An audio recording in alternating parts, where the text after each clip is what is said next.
Man, it's crazy to think I've been covering keyboards on my channel for over a decade now, and the idea of the gaming keyboard has changed a lot. Sound and feel is considered now, stabilizers have come a super long way, the aesthetic has become a lot more mature, but nothing has been quite as exciting as experiencing the developments in modern analog switch tech like Optical and Hall effect. These switches aren't just faster and more durable, analog input has unlocked features that noticeably impact gameplay performance beyond any argument about placebo. So much so that we've even seen some features banned. Razer's sponsoring this video today, and they asked if I would take a look back at the evolution of their performance Huntsman keyboard line and give you a sneak peek of what's next. I immediately said yes because one, it's nostalgic for me. Razer is actually the first gaming brand I bought for my own personal setup way back in 2014 when I got back into PC gaming, and two, they proved to me a long time ago that they're listening. They'd release a board, we reviewers would find some opportunities or things to improve, and here they would come next year with all that stuff fixed up. We'd find new things to complain about, Razer would say challenge accepted, and on it would go. And not just keyboards. Razer's stats across the peripheral market are pretty interesting. According to ProSettings.net, their Viper V3 Pro mouse accounts for 19% of the pro players out there, with their total mice making up 28%. The Blackshark V2 Pro headset has 22% of pro players. That's the most single-used piece of equipment in the entire industry. But given how competitive the keyboard market has been over the past couple years, it's the keyboard stats that really surprise me. The Razer Huntsman V3 Pro TKL accounts for 13% of the market. You add in the V3 Pro Mini and you've got 18%. So how did we get here? What about the performance of this board makes pros adopt it, and what's next for Razer? To tell the story, we have to go back 7 years to 2018 and the Huntsman Elite. This was the first keyboard we saw from them that not only didn't really look like the intense gamery looking keyboards that came before it, like the Black Widow Ultimate 2014, my actual first gaming keyboard. It was also the first to use their optomechanical switches. These were crazy looking compared to anything we'd seen before with the stabilizer bar on each switch, but they managed to keep an MX compatible stem so you could switch out keycaps, except for that non-standard bottom row. These were purples, and they had a clicky feel and sound, but instead of being a traditional mechanical switch, which relies on two metallic leaves making contact, these worked by interrupting a beam of light. This effectively did away with the need for debounce delay. This is an interval of time where a mechanical switch purposely goes dead after the initial input so you don't get double inputs. Because there's no mechanical contact on an optical switch, we don't need debounce delay. It was totally eliminated, and logically that should allow these to be faster. Plus, most standard mechanicals actuate and reset at two different points. Opticals do this at the exact same point, so spamming inputs becomes much more effective. And while that argument for increased speed made perfect sense on paper, the jury was largely out about whether or not you could feel the difference in actual gameplay. But no mechanical contact also meant these were rated for 100 million clicks, which was a pretty major improvement from the then industry standard of 50 million. This keyboard still clung to some of the staples of the time: numpad, laser-etched ABS keycaps, and a thick, non-detachable cable that used two USB ports. But the market was quickly moving toward a desire for customization. Think brightly colored rubber accent keycaps, fat coiled cables with aviator connectors, and people increasingly wanted to make their setup feel more personal. A year later, September 2019, the Huntsman TE TKL would arrive, and this is really the era where it was obvious Razer was listening closely to the community. All the communities. This is the same era that yielded the original Viper mouse, a huge hit when it released. This Huntsman TE was lean, it was dark, it was minimal, and it leaned hard into customization. They brought us detachable USB, standard bottom row setup, backlit double shot PBT caps, improved stabilizers, and their optomechanical switches, now renamed as simply optical switches, were also available in a red variant for a linear experience with no click in addition to the purples. I and most everyone else had a lot of great things to say about that board. It was even very price competitive at the time. The only thing I knocked it for was that the typing experience was very loud. Maybe I oversold it, I type like a gorilla. But that Huntsman TE really cemented the idea that Razer was listening, and not just to reviewers. Razer had people in the trenches on Reddit taking shots from all sides. I got to talk to some of those guys way back then. It was brutal, but it paid off in a big way. A year later, the fall of 2020 saw the Huntsman Mini, a 60% variant that no one saw coming. 60% had been the underground or hype beast wave for a while, but it was largely considered a niche product and not something that a major brand would develop or release. You have to remember that in our little online communities, it's a big echo chamber. So when something starts to catch on, it feels like it's absolutely everywhere. But companies have sales data, real sales data from normal people that just walk into a store and buy a keyboard,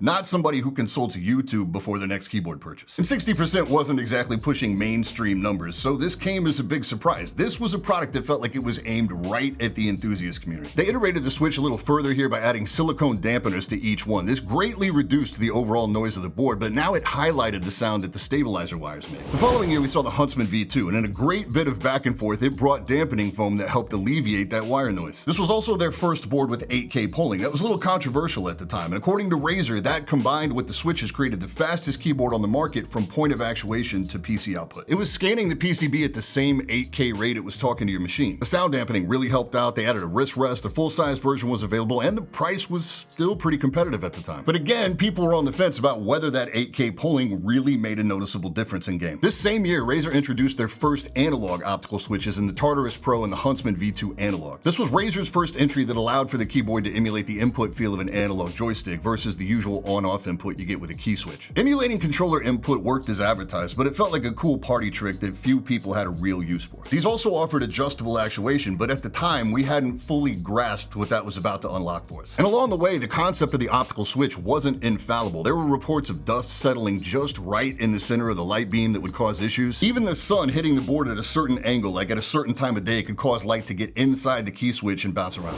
Fast forward 2 years, the Huntsman V3 Pro drops, and now things are getting really interesting. Up until this point, any claims about keyboards making you better in-game were taken with a huge grain of salt. But now we were fully in the era of analog input, and the features available to us were actually improving input speed and gameplay in a tangible way. While the majority of the industry pivoted to the magnetic Hall effect switch, Razer doubled down with their optical design and dropped the Razer Analog Optical Switch Gen 2. It had a lighter actuation force, and this time they managed to perfectly seal the switch housing, how the switch mounted to the plate, and black out all the internals to solve the previous issues of light and dust causing interference. They could have just gone Hall effect, but Razer believes the analog switch has an advantage in input latency, precision, and even reliability compared to magnetic switches. They even flat out say that the variance between where you set the actuation point in the software and where the switch really actuates is better than Hall effect. That's really bold. Razer's really confident with this, and I understand there's some deep research coming out very soon that will explain all this way better than I could ever attempt to. But it's kind of based around the idea that the behavior of light is a consistent, predictable, repeatable thing, so all these switches come calibrated at the factory level for precision and accuracy. And by the time we get here, it's pretty hard to not see the advantage of analog input versus traditional mechanical switches. The most obvious is that they have individual actuation points from 0.1mm to 4mm per key, so you can choose how sensitive they are for input, but that unlocks so much more. It means you can have one switch activate two functions depending on how deep you depress the switch, so you can set an actuation point for the primary function and then a separate point for a secondary function and test how it feels in Synapse before you commit. Rapid Trigger is a monster. Using this, you don't have to wait for a switch to fully reset before it can be activated again. You can adjust how sensitive this is, but my favorite setting is continuous rapid trigger. That essentially makes it so that wherever in the travel you start to release the switch, you can instantly reactuate the switch at that point, even before the initial first actuation point you've set, as long as you don't fully release the keys back to rest, so inputs become as fast as you can input them. This is very noticeable in competitive games that have minimal input delay for movement. Spamming keys has never been easier. But you really see an advantage in games that penalize accuracy during movement, games like CS and Valorant. The start-stop happens crazy fast, so you can pause, get full accuracy for your shot, and keep strafing all in one super fast fluid movement. It was pretty funny to watch everybody be really skeptical about Rapid Trigger when it first came out,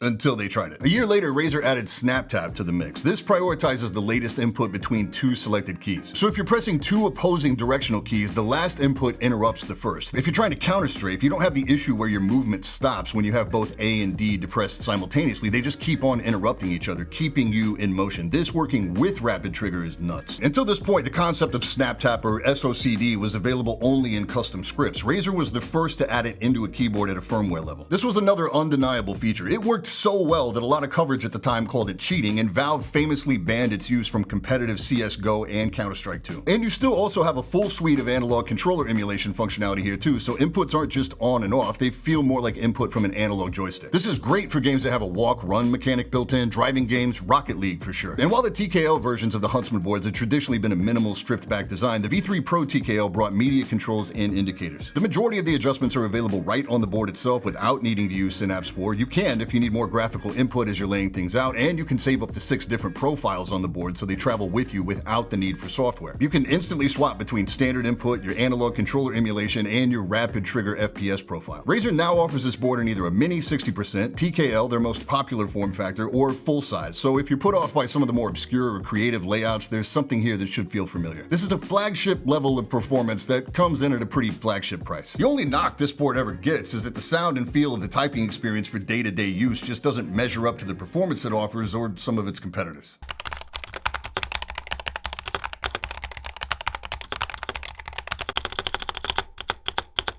I think the latency comparisons are pretty interesting too. You have to remember that even though they've done 8K polling before with their standard optical switches, this Huntsman V3 Pro doesn't do 8K. It's limited to 1000 Hz output because they wanted to prioritize the precision of the analog input. Razer's own internal testing shows the Huntsman V3 Pro at 1.7 milliseconds. Ratings.com has it at 3.5 milliseconds, and here's some of their other boards too. The funny thing here is that according to Ratings.com, Razer isn't the fastest right now, so why would they want me to share those numbers? That really makes me wonder what they've got up their sleeve for the next release. What's next for Razer and for the Huntsman line? This current Huntsman V3 Pro came out over 2 years ago. What are we going to see from the next Huntsman in terms of speed, features, and typing experience? Will it be enough to stay in front of pros in this crazy competitive market?